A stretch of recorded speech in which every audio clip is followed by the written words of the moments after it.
Have you ever wondered about the man who stood beside the Prophet Muhammad through thick and thin? Let's talk about Abu Bakr as-Siddiq, a name that means the truthful. He wasn't just a close friend. He was the first man to embrace Islam and the first caliph to lead the Muslim community after the Prophet's passing. His unwavering faith and loyalty earned him his famous title. From the very beginning, Abu Bakr dedicated his wealth and his life to the cause of Islam. He famously accompanied the Prophet on the perilous Hijra migration from Mecca to Medina. As Caliph, his leadership was crucial. He united the Arabian tribes under one banner, compiled the Holy Quran into a single volume, and ensured the message of Islam continued to spread with justice and compassion. His brief but impactful reign laid the foundation for the future of the Muslim world. Thanks for watching. If you want to learn more about inspiring historical figures, don't forget to like and subscribe. Have you ever wondered what it takes to be a true friend? Not just any friend, but someone who stands by you through thick and thin, who believes in you when no one else does, and whose loyalty becomes the stuff of legends. Today, we're diving into the incredible life of such a person. Abu Bakr, the first Caliph of Islam, and the closest companion of the Prophet Muhammad. Peace be upon him. His story isn't just a historical account. It's a profound lesson in faith, leadership, and unwavering friendship. So, who was this remarkable man? Before Islam, he was known as Abdullah ibn Abi, a respected and wealthy merchant from the Quraysh tribe in Mecca. He was known for his honesty, his gentle nature, and his sound judgment. People trusted him. They sought his advice. He was a man of status, but more importantly, a man of character. He wasn't involved in the common vices of the time. He was known for his integrity long before he heard the message of Islam. Think about it. A successful businessman, well-liked, with a comfortable life. He had everything to lose by challenging the status quo. But then, everything changed when his dear friend Muhammad returned from the cave of Hira with a message that would reshape the world. Who was the very first adult man to believe him without a moment's hesitation? It was Abu Bakr. He didn't ask for proof. He didn't question his friend's sanity. He simply listened, and his heart recognized the truth. This immediate and unconditional belief earned him the title as-Siddiq, the truthful one. This wasn't just a nickname. It was a testament to his profound faith and his deep trust in the Prophet. This single act of faith set the tone for the rest of his life. Abu Bakr dedicated everything he had, his wealth, his status, his very life, to the cause of Islam. In the early days, when Muslims were a small, persecuted minority in Mecca, Abu Bakr used his wealth to free slaves who had embraced Islam. Imagine the scene.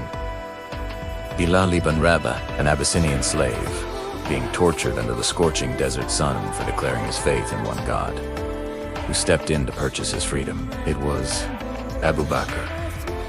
He didn't do it for recognition or praise. He did it because it was the right thing to do, protecting the vulnerable and strengthening the new community. His commitment was tested time and time again. The most famous example is the Hijra, the migration from Mecca to Medina. This wasn't a casual road trip. It was a life-or-death escape. The leaders of Quraysh were actively hunting the Prophet. And who was the one person chosen to accompany him on this perilous journey? Abu Bakr. They hid for 3 days in the cave of Thor, with their pursuers standing right at the entrance. It's narrated that Abu Bakr was filled with fear, not for himself, but for the safety of the Prophet. He whispered, "O messenger of God, if one of them were to look down at their feet, they would see us." The Prophet's reply is one of the most powerful expressions of trust in God. Plan, what do you think of two, when God is their third? In that dark cave, their bond of friendship and faith shone its brightest. Abu Bakr's role was not just as a companion, but as a protector, a confidant, and a pillar of support. Once they reached Medina, Abu Bakr continued to be the Prophet's right-hand man. He participated in every major battle, standing shoulder to shoulder with the Prophet. He married his daughter, Aisha, to the Prophet, further strengthening their bond. He was a student of the Prophet, absorbing every teaching, and a leader in his own right, often consulted for his wisdom and calm demeanor. He was present for the Treaty of Hudaybiyah, the conquest of Mecca, and the farewell pilgrimage. His life was completely intertwined with the life of the Prophet and the story of Islam. Then came the most difficult day for the entire Muslim community. The day the Prophet Muhammad, peace be upon him, passed away. The grief was overwhelming. People were in shock and disbelief. Some, including the powerful Umar ibn al-Khattab, couldn't accept that the Prophet was truly gone. The new community was on the brink of chaos. In this moment of intense crisis, who stepped forward to anchor everyone? It was Abu Bakr. He walked into the mosque, stood before the distraught crowd, and delivered a speech that has echoed through history. He first praised God and said, "O people, whoever worshipped Muhammad, know that Muhammad is dead. But whoever worships God, know that God is living and never dies."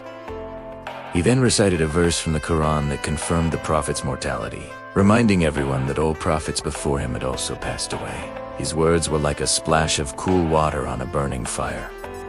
They were firm, clear, and rooted in perfect faith. He brought the people back from the edge of despair and reminded them of the core of their belief. It was a masterclass in leadership during a crisis. Following this, the community faced its first major political challenge. Who would lead them? The companions gathered and, recognizing his wisdom, his closeness to the Prophet, and his unwavering faith, they pledged their allegiance to Abu Bakr as the first caliph, the successor to the Prophet and leading the community. He accepted this immense responsibility with incredible humility. In his inaugural address, he said, "I have been given authority over you, but I am not the best of you. If I do well, help me, and if I do wrong, set me right." This wasn't a power grab. It was a call to shared responsibility and a promise of just leadership. His caliphate, though short-lasting, just over 2 years, was absolutely crucial. It was a period of immense trials. Immediately after the Prophet's death, several tribes rebelled, some refusing to pay the zakat, the mandatory charity, and others following false prophets who had emerged. This threatened to tear the young Muslim state apart. Many companions advised Abu Bakr to be lenient, to compromise, but Abu Bakr stood firm. He understood that compromising on a fundamental pillar of Islam like zakat would undermine the entire foundation of the faith. He famously declared, "By God, if they withhold from me even a rope that they used to give to the messenger of God, I will fight them for it." He launched a series of decisive military campaigns, known as the Ridda Wars, or the Wars of Apostasy, to bring the Arabian Peninsula back under a unified Islamic rule. His decisiveness saved the community from splintering and ensured the stability of the state. Another one of his greatest contributions as caliph was the compilation of the Quran. During the Ridda Wars, many of the Hafiz, those who had memorized the entire Quran, were martyred. Umar ibn al-Khattab grew concerned that parts of the Quran might be lost forever if more memorizers passed away. He went to Abu Bakr and urged him to collect the Quran into a single written volume. Initially, Abu Bakr was hesitant. He questioned doing something the Prophet himself had not done. But after Umar's persistence, he recognized the wisdom in the idea. He entrusted this monumental task to Zayd ibn Thabit, one of the Prophet's primary scribes. Zayd and the committee of companions painstakingly gathered the verses from palm leaves, stones, and the memories of men, compiling the first official manuscript of the Quran. This single act preserved the divine revelation in its purest form for all future generations. Every single Muslim who reads the Quran today owes a debt of gratitude to the foresight of Abu Bakr. Abu Bakr lived a simple life. Even as the leader of a growing state, he continued to live in a modest home and drew a small stipend from the treasury, just enough to support his family. He was known to walk through the streets of Medina at night, checking on the poor and needy, often delivering food and supplies himself. He was the leader, the caliph, but he never forgot that he was, first and foremost, a servant of God and the people. After about 2 years as caliph, Abu Bakr fell ill. As he felt his end approaching, he consulted the senior companions about his successor. He wanted to ensure a smooth transition and prevent any conflict after his passing. He nominated Umar ibn al-Khattab, a man known for his strength and justice. This decision again showed his profound wisdom and his concern for the future of the community. He passed away at the age of 63 and was buried right next to his dearest friend, the Prophet Muhammad, a fitting end for a life spent in his service. So, when we look back at the life of Abu Bakr as-Siddiq, we see more than just a historical figure. We see the perfect example of faith in action. We see a friend whose loyalty knew no bounds. We see a leader who combined humility with decisiveness, compassion with principle. He was the man who believed first, who sacrificed the most, who stood firmest in crisis, and who laid the foundation for the future of an entire civilization. His story teaches us that true strength lies not in wealth or status, but in unwavering faith, unshakable integrity, and a deep love for God and humanity. He is, and will forever be, a Siddiq, the truthful one. Thanks for joining me on this journey into the past. Have you ever wondered who stepped up to lead the Muslim community after the Prophet Muhammad passed away? That monumental task fell to a man known for his wisdom, humility, and unwavering faith. Abu Bakr as-Siddiq. Let's dive into the incredible story of the first Caliph of Islam. Born in Mecca, Abu Bakr was a respected merchant and a close, lifelong friend of the Prophet Muhammad. He was among the very first to embrace Islam and was given the title as-Siddiq, truthful for his immediate belief in the Prophet's Isnite journey. His dedication was absolute. He famously spent his wealth to free enslaved Muslims and stood by the Prophet's side through every trial and triumph, from the persecution in Mecca to the migration to Medina. When the Prophet Muhammad passed away, the community was in a state of shock and grief. It was a critical moment, a crossroads that could have splintered the early Muslims. But Abu Bakr rose through the occasion. In a powerful and now famous speech, he reminded everyone, "Whoever worshipped Muhammad, know that Muhammad has died. But whoever worships God, know that God is living and never dies." This single statement calmed the people and unified them, leading to his selection as the first caliph, or successor. His caliphate, though brief, lasting just over 2 years, was packed with immense challenges. One of his first major acts was to dispatch the army to Syria, a mission the Prophet himself had planned. Some advised against it, fearing it would leave Medina vulnerable. But Abu Bakr insisted on fulfilling the Prophet's final wish, demonstrating his commitment to continuity and divine guidance.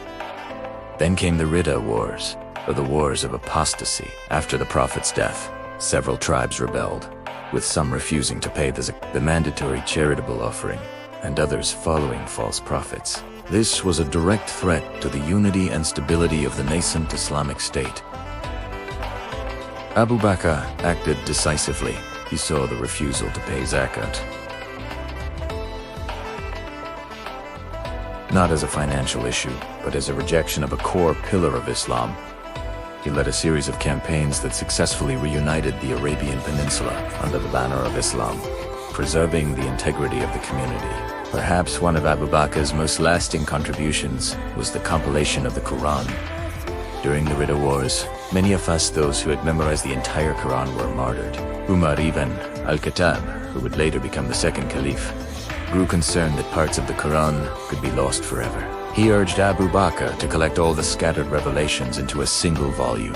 Initially hesitant to do something the Prophet hadn't done, Abu Bakr eventually recognized the wisdom in this and commissioned Zayd ibn Thabit for the monumental task. This project ensured that the Quran we read today is preserved exactly as it was revealed. As a leader, Abu Bakr was the epitome of humility.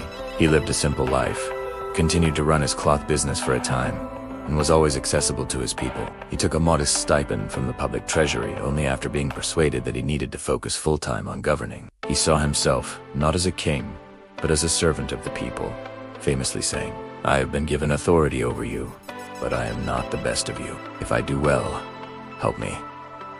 And if I do wrong, set me right."